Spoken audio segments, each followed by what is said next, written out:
नमस्कार मित्रों।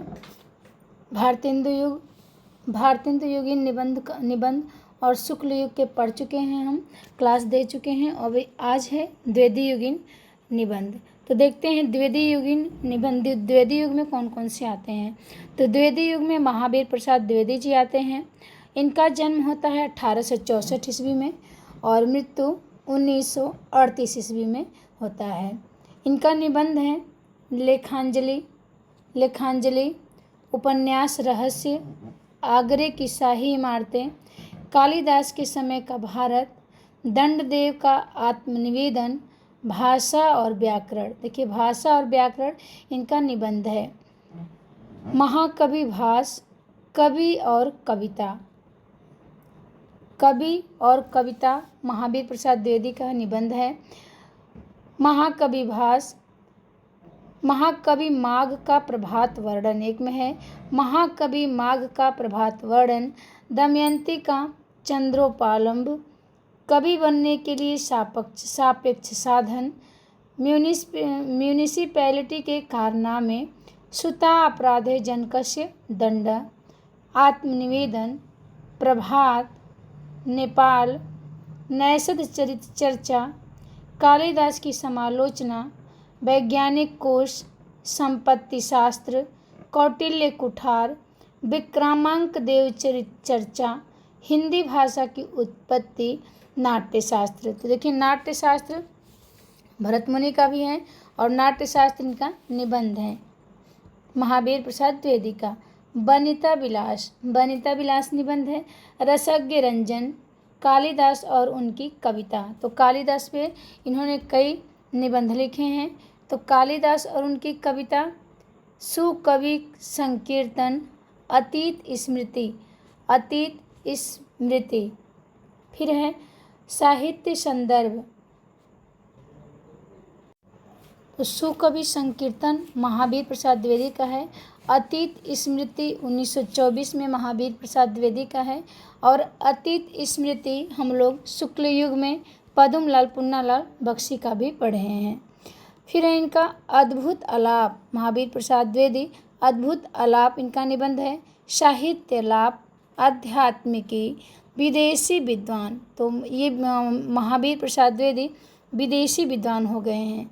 विदेशी विद्वान, प्राचीन चिन्ह। देखिए, प्राचीन चिन्ह महत्वपूर्ण है। इस पे निबंध लिखा है महावीर प्रसाद द्विवेदी जी ने। प्राचीन चिन्ह,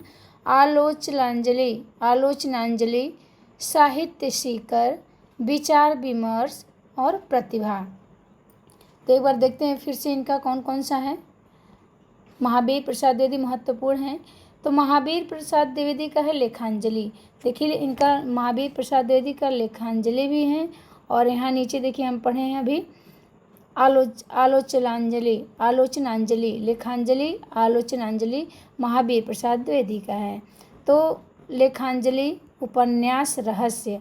अब देखिए, उपन्यास रहस्य जो है ये महावीर प्रसाद द्विवेदी का है। और एक उपन्यास जो है इनका प्रेमचंद्र का निबंध है उपन्यास। और उपन्यास रहस्य महावीर प्रसाद द्विवेदी का है। आगरे की शाही इमारतें में महावीर की मूर्ति है। ऐसे याद करेंगे। कालिदास के समय का भारत महावीर प्रसाद द्विवेदी देखे थे। कालिदास के समय का भारत महावीर प्रसाद द्विवेदी का है। फिर है दंडदेव का आत्मनिवेदन। तो दंड जब देंगे महावीर तो आत्मनिवेदन से हम दंड को स्वीकार कर लेंगे। तो दंडदेव का आत्मनिवेदन महावीर प्रसाद द्विवेदी का है। भाषा और व्याकरण पे निबंध लिखा है महावीर प्रसाद द्विवेदी ने। भाषा और व्याकरण क्या है? तो ये निबंध है। कवि और कविता। अब देखिए, कवि और कविता महावीर प्रसाद द्विवेदी का है। कवि और कविता, और कवि और काव्य पढ़े थे वो किसका शुक्ल युग में था? तो शांति प्रिय द्विवेदी का था। कवि और काव्य शांति प्रिय द्विवेदी का निबंध है। कवि और कविता अगर आ जाए तो महावीर प्रसाद द्विवेदी का। मिलती जुलती हैं एकदम से रचनाएं। महाकवि माघ का प्रभात वर्णन कौन करता है? तो महावीर प्रसाद द्विवेदी जी करते हैं। दमयंती का चंद्रोपालंब करते हैं। कवि बनने के लिए सापेक्ष साधन चाहिए, महावीर प्रसाद बताते हैं। म्यूनिसिपैलिटी के कारनामे दिखाते हैं महावीर प्रसाद द्विवेदी। और सुता अपराधे जनकस्य दंड, सुता अपराधे जनकस्य दंड, आत्मनिवेदन। देखिए सिर्फ आत्मनिवेदन है और दंड देव का आत्मनिवेदन, फिर आत्मनिवेदन महावीर प्रसाद द्विवेदी का है। प्रभात के समय आत्मनिवेदन हम लोग करते हैं महावीर भगवान का ना नेपाल में, तो नेपाल में भी इनकी मूर्ति है महावीर की, ऐसे याद करेंगे। आत्मनिवेदन, प्रभात, नेपाल, नैषध चरित चर्चा।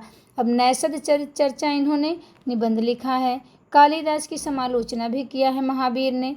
वैज्ञानिक कोश है महावीर प्रसाद द्विवेदी के पास।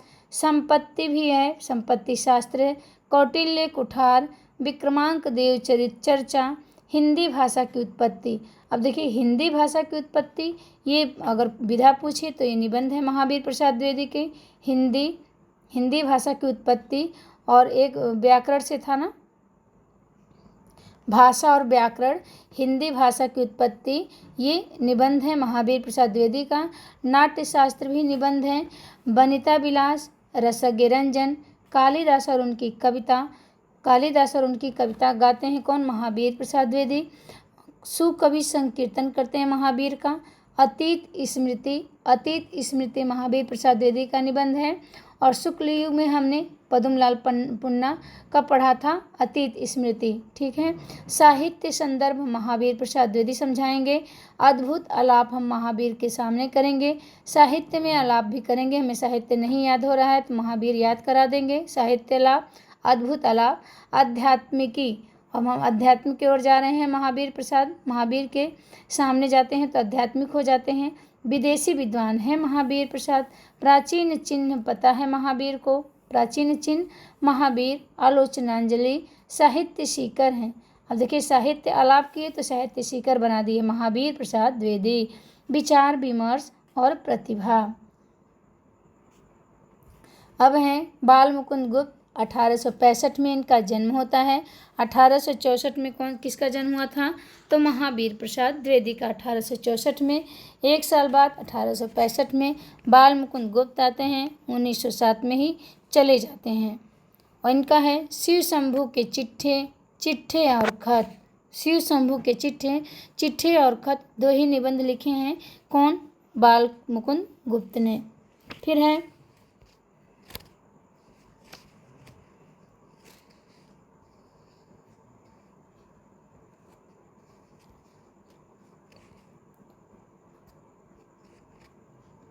चला गया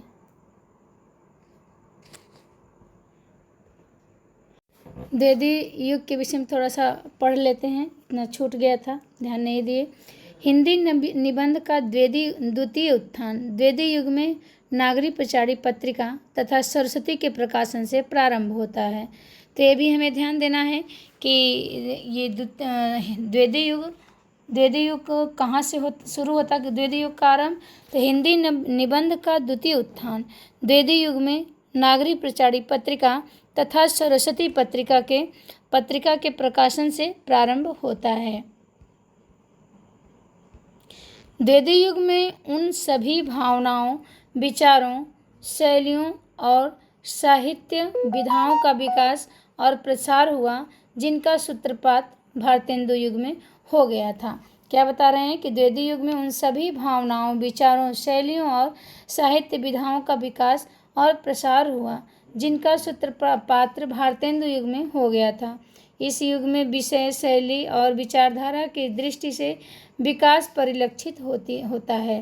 तो इस युग में विषय, शैली और विचारधारा की दृष्टि से विकास परिलक्षित होता है। पूर्ववर्ती युग की तरह इस युग में भी भाषा, पुरातत्व, इतिहास, अध्यात्म, विज्ञान आदि पर निबंध लिखे गए। क्या बता रहे हैं कि पूर्ववर्ती युग की तरह इस युग में भी भाषा, पुरातत्व, इतिहास, अध्यात्म, विज्ञान आदि पर निबंध लिखे गए। इस युग में भाषा और व्याकरण संबंधी सर्वाधिक निबंध लिखे गए। तो भाषा और व्याकरण संबंधी है ना, इनका महावीर प्रसाद द्विवेदी का भी हम लोग पढ़े हैं। भाषा और व्याकरण पे इन्होंने निबंध लिखा है महावीर प्रसाद द्विवेदी में। तो यही बता रहे हैं कि द्विवेदी युग में भाषा और व्याकरण संबंधी सर्वाधिक निबंध लिखे गए। इस युग के भौगोलिक, देखिए यगु लिखा है, इस युग के भौगोलिक निबंधों में द्विवेदी जी कृत नेपाल, देखिए नेपाल पे भी लिखे हैं महावीर प्रसाद द्विवेदी निबंध, तो द्विवेदी जी कृत नेपाल तथा गोपाल राम गहमरी कृत चीन देश का विवरण प्रसिद्ध है। तो चीन देश, चीन पे किसने लिखा है निबंध? ये गहमरी ने। और नेपाल पे किसने लिखा है? तो महावीर प्रसाद द्विवेदी का। ठीक, चीन तो गहमरी, चीन, चीन बहुत दोनों मिक्स हो जाता है, आगे मिलेगा। तो नेपाल में ऐसे करेंगे, महावीर प्रसाद द्विवेदी की मूर्ति है नेपाल में, और जो चीन है बहुत गहमरी यानी गर्म देश है, हमेशा लड़ाई झगड़ा पे उतार रहता है। तो याद रहेगा, चीन देश का विवरण में ये गहमरी ने किया है। नेपाल पे निबंध किसने लिखा है? तो महावीर प्रसाद द्विवेदी ने लिखा है। भारतेंदु युग में निबंध लेखन की जिन वर्णनात्मक, विवरणात्मक, भावात्मक और विचारात्मक शैलियों का सूत्रपात हो चुका, इस युग में उनके सूक्ष्म रूपों का विकास हुआ, किंतु इस युग में भारतेंदु युग की आत्मव्यंजक शैली का क्रमशः ह्रास हो गया। विचारात्मक निबंधों का सर्वाधिक विकास हुआ। द्विवेदी युग के प्रमुख निबंधकार कौन कौन हैं, एक बार देख लेते हैं। द्विवेदी युग में कौन कौन आएंगे? तो द्विवेदी युग में महावीर प्रसाद द्विवेदी जी आएंगे, बाल मुकुंद गुप्त, ये दो लोगों का निबंध हम अभी पढ़ चुके, पहले ही पढ़ लिए हैं। तो महावीर प्रसाद द्विवेदी, बाल मुकुंद गुप्त, श्याम सुंदर दास, सरदार पूर्ण सिंह, माधव प्रसाद मिश्र, चंद्रधर शर्मा गुलेरी, कितने लोग द्विवेदी युग में आएंगे, एक बार और देखेंगे। महावीर प्रसाद द्विवेदी, बाल मुकुंद गुप्त, श्याम सुंदर दास, सरदार पूर्ण सिंह, माधव प्रसाद मिश्र, चंद्रधर शर्मा गुलेरी, इतने आएंगे महावीर ये द्विवेदी युग के। अध्यापक पूर्ण सिंह को देखते हैं, इनका जन्म होता है 1881 में और मृत्यु होता है 1931 ईस्वी में। आचरण की सभ्यता लिखा है अध्यापक पूर्ण सिंह। तो अध्यापक जो रहेंगे वो आचरण की सभ्यता ही सिखाएंगे। मजदूरी और प्रेम, मजदूरी और प्रेम अध्यापक पूर्ण सिंह का है। फिर है सच्ची वीरता, किसमें? अध्यापक में होती है। पवित्रता अध्यापक में होती है। कन्यादान अध्यापक करते हैं।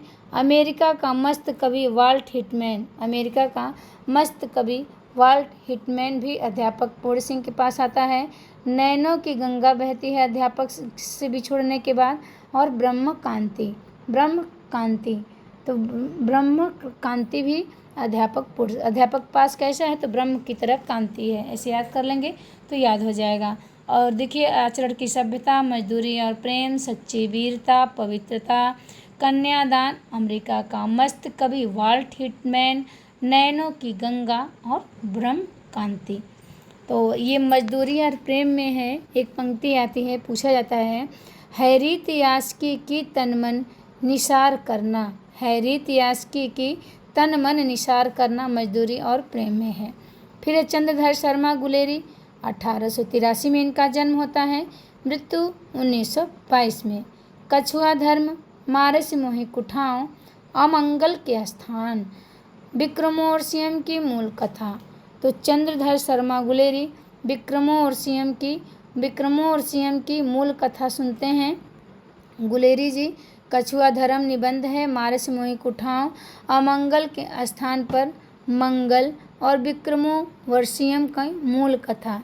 एक इनका है जय यमुना मैया जी, एक और है चंद्रधर शर्मा गुलेरी का जय यमुना मैया जी। माधव प्रसाद मिश्र, 1856 में इनका जन्म होता है और 1894 में मृत्यु। इनका है रामलीला। अब माधव हैं तो माधव क्या करेंगे? रामलीला देखेंगे। और रामलीला देखने के लिए इनको परीक्षा देनी पड़ेगी। परीक्षा देखिए प्रताप नारायण मिश्र का भी है। तो रामलीला माधव देखेंगे और माधव को रामलीला देखने के लिए परीक्षा देनी पड़ेगी। फिर धृति क्षमा सब मिट्टी हो गया, कह रहे हैं धृति क्षमा दो सखियां हैं माधव की, कहते हैं सब मिट्टी हो गया, धृति क्षमा कहते हैं सब मिट्टी हो गया। तो माधव प्रसाद रामलीला निबंध है, परीक्षा भी निबंध है, धृति क्षमा सब मिट्टी हो गया। मथुरा द्वारका अयोध्या भी इनका निबंध है। गोपाल राम गहमरी का है रिद्धि सिद्धि, ये बहुत गहमर है ना, गरम है, तो रिद्धि सिद्धि करते हैं गहमरी, निबंध इनका है। गोविंद नारायण मिश्र का 1859 में जन्म, 1926 में मृत्यु।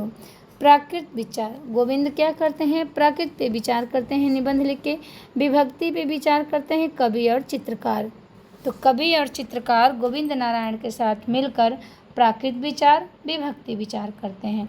मिश्र बंधु पुष्पांजलि, तो मिश्र पुष्प तो पुष्पांजलि मिश्र बंधु का। सुमनांजलि आत्म शिक्षा, देखिए सुमनांजलि जो है सुमन और पुष्प दोनों मिश्र बंधु अपने आत्म शिक्षा के लिए चढ़ाते हैं। तो मिश्र बंधु 3 भाई हैं, पुष्प और सुमन अंजलि भर के आत्म शिक्षा के लिए चढ़ाते हैं। और हम लोग पढ़े थे आलोचनांजलि, तो महावीर प्रसाद द्विवेदी का। तो लेखांजलि, आलोचनांजलि ये महावीर प्रसाद द्विवेदी का है। और पुष्प सुमन आत्म शिक्षा के लिए मिश्र बंधु चढ़ाएंगे। तो पुष्पांजलि, सुमनांजलि आत्म शिक्षा मिश्र बंधु का है। जगन्नाथ प्रसाद द्विवेदी चतुर्वेदी हैं ये। जगन्नाथ प्रसाद चतुर्वेदी 1875 में जन्म है।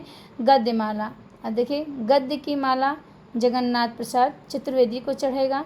निबंध नीचे लिखेंगे, जब गद्य की माला चढ़ेगा जगन्नाथ भगवान पे तो निबंध नीचे लिखेंगे।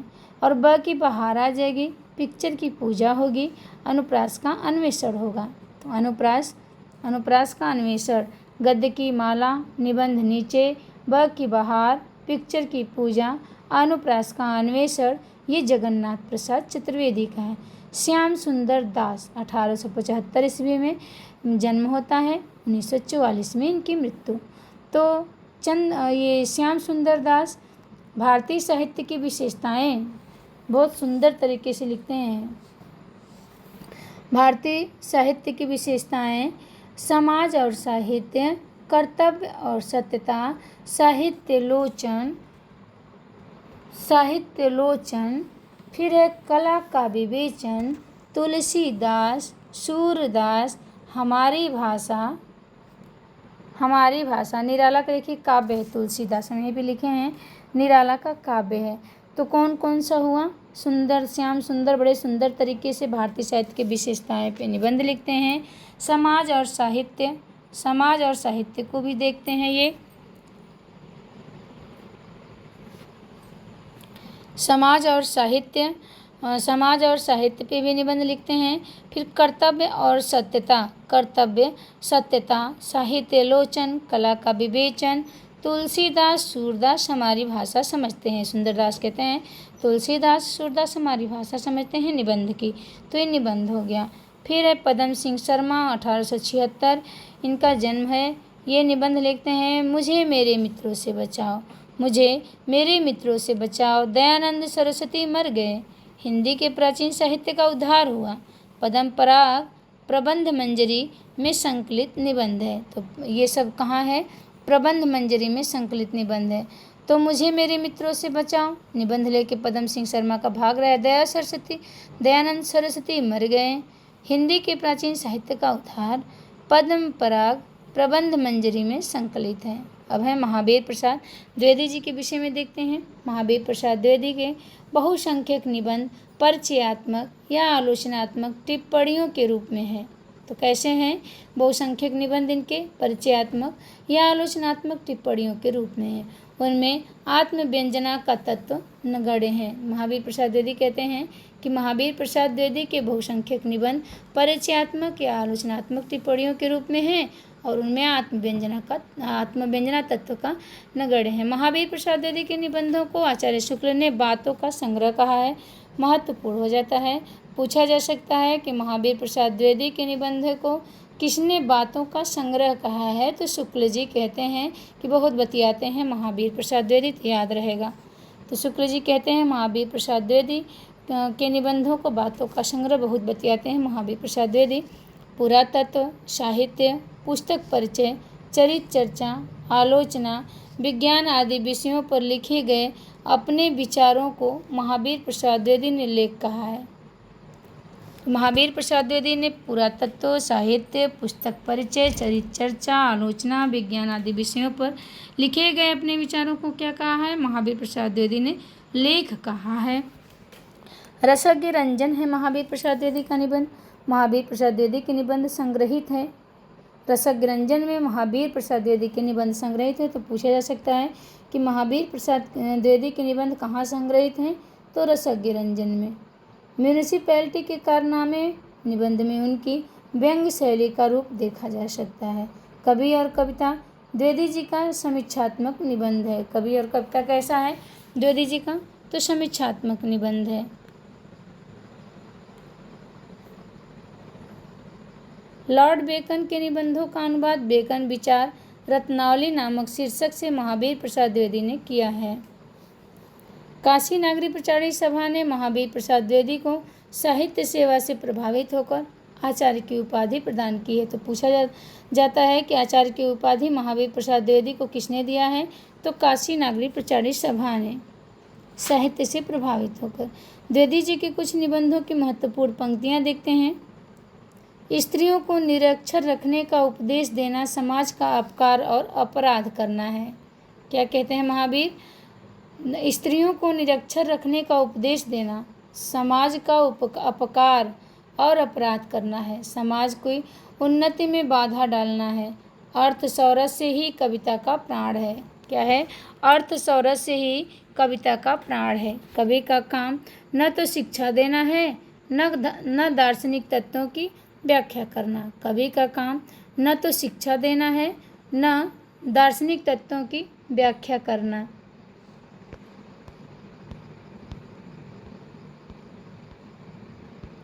सच तो यह है कि ज्ञान की अर्जिता अवस्था में ही कला का सबसे अच्छा विकास होता है। सच तो यह है कि ज्ञान की अर्जिता अवस्था में ही कला का सबसे अच्छा विकास होता है। हृदय के साथ मस्तिष्क की पुष्टि होने के भावों की उत्तम अभिव्यक्ति होती है। बाल मुकुंद गुप्त का प्रादुर्भाव भारतेंदु युग और द्विवेदी युग के संक्रमण स्थल पर एक वयस्क निबंधकार के रूप में हुआ है। तो बाल मुकुंद गुप्त का प्रादुर्भाव कैसे हुआ है? भारतेंदु युग और द्विवेदी युग के संक्रमण स्थल पर एक वयस्क निबंधकार के रूप में हुआ था। इनके निबंधों की आत्मा भारतेंदु युगीन है तो शरीर द्विवेदी युगीन है। महत्वपूर्ण यहाँ से है कि किसके निबंधों की आत्मा भारतेंदु युगीन है तो शरीर द्विवेदी युगीन है? बाल मुकुंद गुप्त के। इनके निबंध गुप्त निबंधावली नामक शीर्षक से प्रकाशित हुए हैं। तो गुप्त निबंधावली नामक शीर्षक से किसके निबंध प्रकाशित हुए हैं? तो बाल मुकुंद गुप्त के। भारतेंदु युगीन नव जागरण का उल्लास, राष्ट्र प्रेम, समाज निर्माण की आकांक्षा तथा द्विवेदी युगीन सधी हुई भाषा के संयोग से गुप्त जी के निबंध अपनी प्रभावोत्पादकता में अनुपम है। समकालीन सामाजिक राजनीतिक परिस्थितियों के यथार्थ चित्रण के साथ साथ विदेशी शासन के प्रति आक्रोश स्वर भी इन निबंधों में मुखरित है। बच्चन सिंह के अनुसार वे यानी बाल मुकुंद गुप्त द्विवेदी जी के प्रभाव मंडल के बाहर थे। तो बच्चन क्या कह रहे हैं बाल मुकुंद के विषय में कि द्विवेदी जी के प्रभाव मंडल से बाहर थे, कालक्रम की दृष्टि से भी और भाषा शैली की दृष्टि से भी। वस्तुतः भारतेंदु की प्राणवत्ता लेकर आए, किंतु भाषा शैली के प्रति वे वैसे ही सतर्क थे जैसे द्विवेदी जी खुद। ये बाल मुकुंद गुप्त के विषय में बच्चन सिंह का कथन है कि द्विवेदी जी के प्रभाव मंडल के बाहर थे, कालक्रम की दृष्टि से भी और भाषा शैली की दृष्टि से भी। वे वस्तुतः भारतेंदु की प्राणवत्ता लेकर आए, किंतु भाषा शैली के प्रति वे वैसे ही सतर्क थे जैसे द्विवेदी जी खुद। इनके निबंधों में ललित निबंध का विकसित होता स्वरूप दिखाई देता है। तो महत्वपूर्ण हो जाता है, प्रश्न बन सकता है कि किसके निबंधों में ललित निबंध का विकसित होता स्वरूप दिखाई देता है? तो बाल मुकुंद गुप्त के निबंधों में। शिव शंभू के चिट्ठे और खत बाल मुकुंद गुप्त के प्रसिद्ध निबंध है। दो ही निबंध है बाल मुकुंद गुप्त के, शिव शंभू के चिट्ठे और खत। 1904-1905 ईस्वी में बाल मुकुंद गुप्त ने भारत मित्र में तत्कालीन गवर्नर जनरल लॉर्ड कर्जन को संबोधित करते हुए ये चिट्ठे लिखे हैं। तो ये गवर्नर जनरल जो थे उस समय इनके मित्र थे बाल मुकुंद गुप्त ने भारत मित्र में तत्कालीन गवर्नर जनरल लॉर्ड कर्जन को संबोधित करते हुए ये चिट्ठी लिखे थे। तो ये महत्वपूर्ण हो जाता है कि शिव शंभू के चिट्ठे, बाल मुकुंद गुप्त का चिट्ठे और खत बाल मुकुंद गुप्त के प्रसिद्ध निबंध हैं। 1904-5 में बाल मुकुंद गुप्त ने भारत मित्र में तत्कालीन गवर्नर जनरल लॉर्ड कर्जन को संबोधित करते हुए चिट्ठे लिखे थे। चिट्ठे बनाम लॉर्ड कर्जन, विदाई संभाषण आदि इनके प्रसिद्ध निबंध हैं। बनाम लॉर्ड कर्जन, विदाई संभाषण इनके प्रसिद्ध निबंध हैं।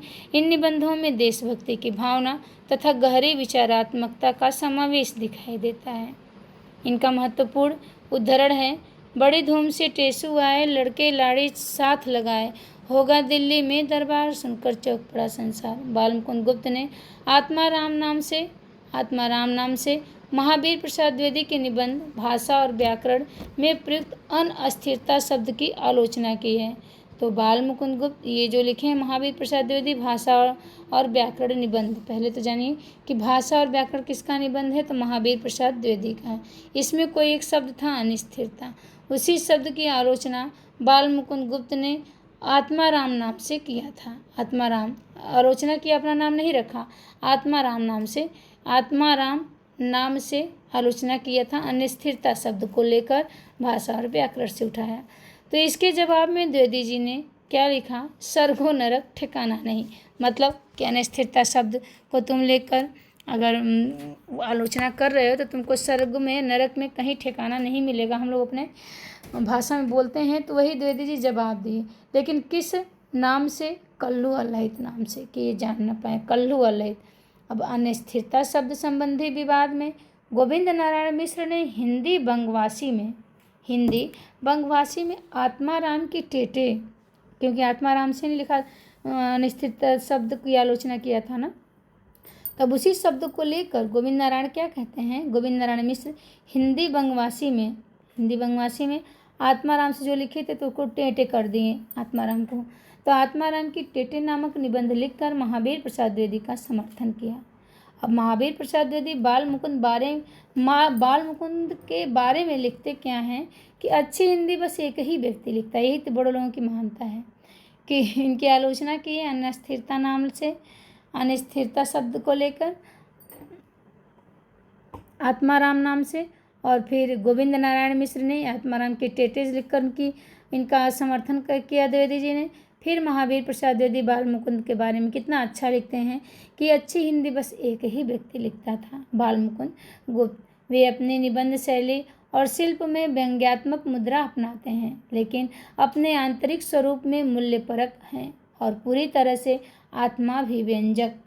चुटीले और पैने व्यंग्यों के माध्यम से गुप्त जी की भाषा शैली अत्यंत सामर्थ्यवान बन गई है। अब हम देखते हैं अध्यापक पूर्ण सिंह। द्विवेदी युगीन निबंधकारों में सरदार पूर्ण सिंह सर्वाधिक सशक्त निबंधकार माने जाते हैं। विषय वस्तु के धरातल पर इनके निबंध भावनात्मक हैं। क्या है कि द्विवेदी युगीन निबंधकारों में सरदार पूर्ण सिंह सर्वाधिक सशक्त निबंधकार माने जाते हैं, लेकिन विषय वस्तु के धरातल पर इनके निबंध भावनात्मक हैं, और बच्चन सिंह ने इन्हें मानवतावादी और भावनात्मक निबंधकार माना है। स्वाधीन चिंतन, भाषा की लाक्षणिकता तथा व्यंग्यात्मकता उनकी निबंध शैली की प्रमुख विशेषता है। तो स्वाधीन चिंतन, भाषा की लाक्षणिकता तथा व्यंग्यात्मकता उनकी निबंध शैली की प्रमुख विशेषताएं हैं। जीवन का सांगोपांग और गहराई से देखने के कारण विनोद और हास्य की मात्रा कम होती गई और व्यंग भावना के स्पर्श से तरल हो गया। क्या कह रहे हैं कि जीवन को सांगोपांग और गहराई से देखने के कारण विनोद और हास्य की मात्रा कम हो गई, किसमें, अध्यापक सरदार पूर्ण सिंह में, और व्यंग भावना के स्पर्श से तरल हो गया। उनके व्यक्तित्व व्यंजक ललित निबंध द्विवेदी युग की महत्वपूर्ण उपलब्धि है। उनके जो व्यक्तित्व व्यंजक ललित निबंध हैं, ये द्विवेदी युग के महत्वपूर्ण उपलब्धि हैं।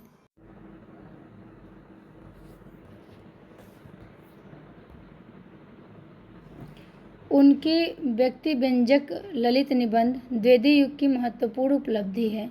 उन्होंने हिंदी में कुल 6 निबंध लिखे हैं। और बच्चन कितना मानते हैं? तो बच्चन 8 मानते हैं। देखिए हम यहीं पे लिखे हैं।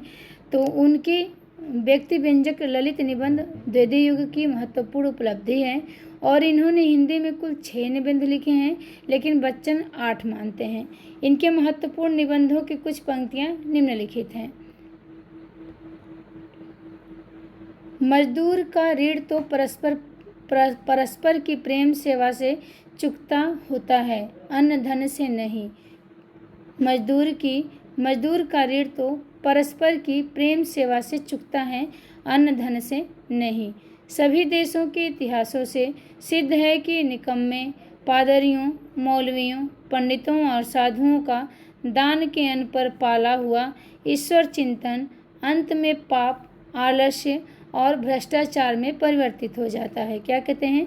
सभी देशों के इतिहास से सिद्ध है कि निकम्मे पादरियों, मौलवी, पंडितों और साधुओं का दान के अन्न पर पाला हुआ ईश्वर चिंतन अंत में पाप, आलस्य और भ्रष्टाचार में परिवर्तित हो जाता है। मतलब ये कि जो मौलवी, पंडित और पादरी जो दान के अन्न मिलते हैं उसी से ईश्वर चिंतन करते हैं, वो अंत में पाप, आलस्य और भ्रष्टाचार में परिवर्तित हो जाता है। ईश्वर चिंतन कब लगेगा? जब वो अपने से बिना दान के करेंगे, तब वो ईश्वर चिंतन उनके हित में होगा, नहीं तो वो पाप में, आलस्य में, भ्रष्टाचार में परिवर्तित हो जाता है। प्रभात का जागना क्या है? प्रभात का जागना बुद्धि और अंतःकरण को ताज़ा करना है और बिस्तर पर पड़े रहना उन्हें बासी कर देना है। तो ये अध्यापक पूर्ण सिंह का कथन है। कहते हैं, और सही बात भी है, अध्यापक हैं, शिक्षा दे रहे हैं, अच्छी बात है। प्रभात समय जागना बुद्धि और अंतःकरण को ताज़ा करना है और बिस्तर पर पड़े रहना उन्हें बासी कर देना। अगला पॉइंट है, सच्ची मित्रता ही तो सेवा है। सच्ची मित्रता ही तो सेवा है, उनमें मनुष्यों के हृदय पर सच्चा राज्य हो सकता है। सच्ची मित्रता ही तो सेवा है, उसमें मनुष्य के हृदय पर सच्चा राज्य हो सकता है। मनुष्य का तो मनुष्य ही सुख दे सकता है। लिखते हैं अध्यापक पूर्ण सिंह, मनुष्य को तो मनुष्य ही सुख दे सकता है। परस्पर की निष्कपट सेवा से ही मनुष्य जाति का कल्याण हो सकता है। अपवित्र उतनी ही बलवती है जितनी की पवित्रता। तो अपवित्रता उतनी ही बलवती है जितनी की पवित्रता। अन्य तथ्य देखते हैं। श्याम सुंदर दास के बारे में बच्चन सिंह का कथन है। श्याम सुंदर दास के बारे में बच्चन सिंह का कथन है कि जिस प्रकार भारतेंदु ने हिंदी गद्य का परिष्कार किया। क्या? श्याम सुंदर दास, भारतेंदु जी के विषय में श्याम सुंदर दास के बारे में बच्चन सिंह का कथन है कि जिस प्रकार भारतेंदु ने हिंदी गद्य का परिष्कार किया, उसे शैली दी, जिस प्रकार महावीर प्रसाद द्विवेदी ने भाषा को व्याकरणिक संस्कार दिया, उसी प्रकार श्याम सुंदर दास जी ने हिंदी साहित्य को अनुसंधान, प्राचीन ग्रंथों की खोज, कोश निर्माण, संपादन की ओर उन्मुख किया। तो ये कथन किसका है? तो ये बच्चन सिंह का कथन है। किसके विषय में है? श्याम सुंदर दास के विषय में है। श्याम सुंदर दास के निबंध की महत्वपूर्ण पंक्ति देख लेते हैं। भारतीय साहित्य की सबसे बड़ी विशेषताएं उसके मूल में स्थित समन्वय की भावना है। तो भारतीय साहित्य की सबसे बड़ी विशेषता क्या है? उनके मूल में स्थित समन्वय की भावना। काशी विश्वविद्यालय ने बाबू श्याम सुंदर दास की साहित्यिक सेवाओं से प्रभावित होकर डिलीट तथा तत्कालीन सरकार ने उन्हें राय बहादुर उपाधि से विभूषित किया। तो काशी विश्वविद्यालय ने बाबू श्याम सुंदर दास की साहित्यिक सेवाओं से प्रभावित होकर डिलीट तथा तत्कालीन सरकार ने उन्हें राय बहादुर की उपाधि से विभूषित किया। गोविंद नारायण मिश्र ने सार सुधा निधि पत्र में सामयिक और साहित्यिक लेख तथा विभक्ति विचार नामक छोटी सी पुस्तक में हिंदी की विभक्तियों संबंधी अपने विचार लिखे। आचार्य रामचंद्र शुक्ल जी ने इनके गद्य विधान को शायास अनुप्रास में गुथे शब्द गुच्छों का अटाला लिखा है। तो शुक्ल जी इनके गद्य विधान को सायास अनुप्रास में गुथे शब्द गुच्छों को अटाला लिखा है। गोविंद नारायण मिश्र के विषय में कहते हैं कि ये जो एक बार फिर से देखते हैं कि सार सुधा निधि पत्र में सामयिक और साहित्यिक लेख लिखे हैं। कौन?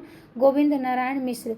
और विभक्ति विचार नामक छोटी सी पुस्तक में हिंदी की विभक्तियों संबंधी अपने विचार, तो नाम ही विभक्ति है। आचार्य रामचंद्र शुक्ल जी क्या कहते हैं? इनके गद्य विधान को सायास अनुप्रास में गुथे शब्द गुच्छों को अटाला लिखा है। गोविंद नारायण मिश्र के गद्य विधान को कहते हैं शुक्ल जी। शुक्ल जी ने इनके बारे में लिखा है, इनके भाषण तथा कवि और चित्रकार नामक लेख से इनकी लेखन शैली का पता लगता है। तो कवि और चित्रकार किसका है? गोविंद नारायण मिश्र का है। शुक्ल जी कहते हैं इसके भाषण तथा कवि और चित्रकार नामक लेख से इनकी लेखन शैली का पता लगता है। गद्य के संबंध में इनकी धारणा प्राचीन के गद्य काव्य सी थी। लिखते समय बाण और दंडे इनके ध्यान में रहा करते थे। तो प्रश्न बनता है, कौन सा कवि हैं, कौन सा निबंधकार हैं या कवि हैं जो लिखते समय इन बाण और दंडे इनके ध्यान में रहते थे? तो ये गोविंद नारायण मिश्र हैं। कौन है? गोविंद नारायण मिश्र। पंडित गंगा प्रसाद अग्निहोत्री, ये अग्निहोत्री हैं। निबंध माला दर्श नामक से चिपलूणकर के मराठी निबंधों का अनुवाद किया है। तो चिपलूणकर मराठी निबंधों का अनुवाद निबंध माला दर्श से किसने किया है? तो गंगा प्रसाद अग्निहोत्री ने। गद्य गीत और भाव प्रधान निबंध श्री वियोगी हरि ने ज़्यादा लिखे हैं। तो प्रश्न बन सकता है कि गद्य गीत और भाव प्रधान निबंध किसने ज़्यादा लिखा है? तो वियोगी हरि ने ज़्यादा लिखा है। हरि प्रसाद द्विवेदी ने इनका वास्तविक नाम है। अच्छा, वियोगी हरि का वास्तविक नाम क्या है? तो हरि प्रसाद द्विवेदी। और इन्होंने गद्य गीत और भाव प्रधान निबंध ज़्यादा लिखे हैं। महावीर प्रसाद द्विवेदी का नेपाल, संत राम का यारकंद, गोपाल राम गहमरी का चीन का विवरण, द्विवेदी युगीन भौगोलिक निबंध विशेष उल्लेखनीय है। तो देखिए, भौगोलिक निबंध लिखे हैं महावीर प्रसाद द्विवेदी नेपाल, संत राम यारकंद, तो संत राम यार ये मिल रहा है ना, तो यारकंद किसका है? तो संत राम का है। और नेपाल में महावीर की मूर्ति है, तो याद कर लेंगे कि नेपाल पे निबंध महावीर। और गहमरी चीन देश का विवरण, गर्म हो जाता है चीन देश ना, तो गहमरी चीन देश का विवरण किए हैं। फिर द्विवेदी युगीन भौगोलिक निबंध, ये सब कौन सा है? नेपाल, यारकंद और चीन देश का विवरण। तो ये द्विवेदी युग के भौगोलिक निबंध का विशेष उल्लेख है। तो द्विवेदी युग समाप्त हुआ। सभी का धन्यवाद। जय माता दी। क्लास अच्छी लगे तो लाइक शेयर सब्सक्राइब करिएगा और कमेंट में अपना राय जरूर दीजिएगा। अपने मित्रों तक शेयर करिएगा।